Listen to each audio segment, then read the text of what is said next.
Hello students, today I am going to teach you 9th standard unit 1 poem named Stopping by Woods on a Snowy Evening. Children, what do you mean by the poem title Stopping by Woods on a Snowy Evening? In this poem, the narrator, that is the poet, is making a journey through the woods. Here the word woods means forest. He is making a journey through a forest. He is traveling through a forest on a snowy evening. So on seeing the word snowy evening, you come to know it is a winter season. So let's see what happens to the poet in this poem. Before we see the poem, let's have a brief introduction of this poet, Robert Frost. Robert Frost is an American poet. He was born on 26 March 1874. His poetry is well known for its simplicity of language and graceful style. Some of his famous works are The Road Not Taken, West Running Brook, Mending Wall, and After Apple Picking. Let's start the poem. Here is the first stanza. Whose woods these are, I think I know. His house in the village though, he will not see me stopping here to watch his woods fill up with snow. Here, the poet is traveling in a wintry evening. After a long travel, the poet is entering the woods. Here, the word woods mean forest. Whose woods these are, I think I know. His house is in the village though. The poet is questioning to whom the woods belong to. Whose woods these are? The poet questions to whom the forest belong to. And now he is answering, I think I know. He answers that he knew the owner of the forest. He realized that the owner of the woods would live in the nearby village. Actually, the poet wants to admire the beauty of the woods that's been filled up with snow. He will not see me stopping here to watch his woods fill up with snow. So he wants to stay there for a while. He says that the owner of the woods will not see him stopping in his woods to watch the beauty of the nature, the woods being filled up with snow. Now let's move on to the second stanza. My little horse must think it queer to stop without a farmhouse near. Between the woods and the frozen lake, the darkest evening of the year. So what do you mean by this stanza, children? Here the poet says that his horse must be thinking that why is master, why the poet has stopped here without any farmhouse near. It's like the horse is questioning, this is not his master's actual destination. Then why he has stopped here between the woods and the frozen lake? Here, what do you mean by frozen lake? So frozen lake is a wonderful sight where the water in the lake is frozen due to bitter cold. Okay, so he is between the woods and the frozen lake. So what do the poet tell now through the stanza? He is telling that his horse feels strange. The horse wonders that this is not their destination, but there will be some reason for his master to stop in this darkest evening of the year. Is that clear, children? So in this stanza, the poet is explaining that his horse might be wondering why he has stopped here in this forest filled with snow. And then he is thinking that there will be some reason for his master to stop here. Now let us look into the third stanza.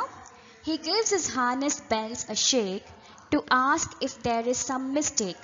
The only other sounds the sweep of easy wind and downy flake.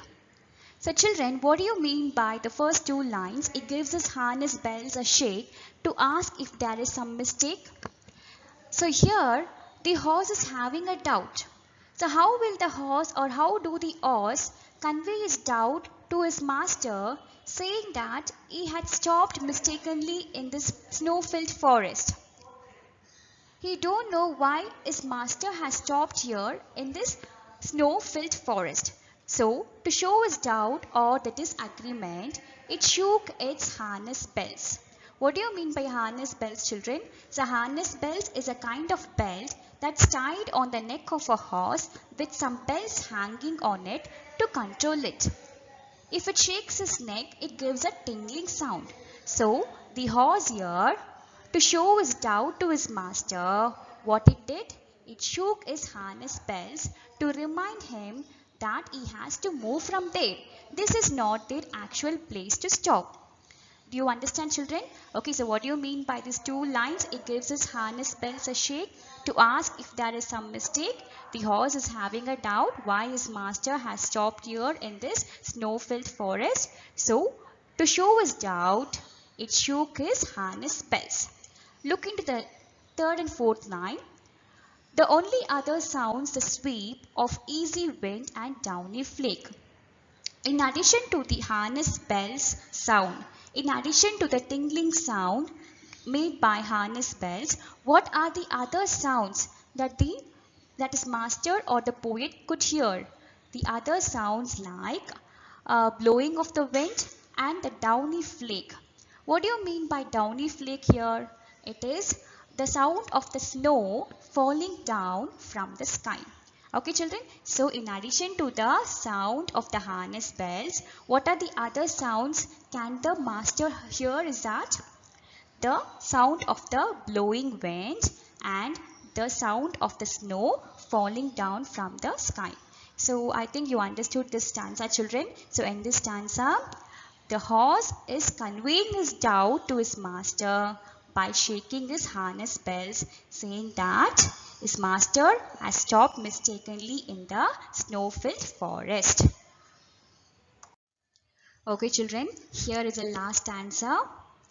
The woods are lovely, dark and deep, but I have promises to keep, and miles to go before I sleep, and miles to go before I sleep.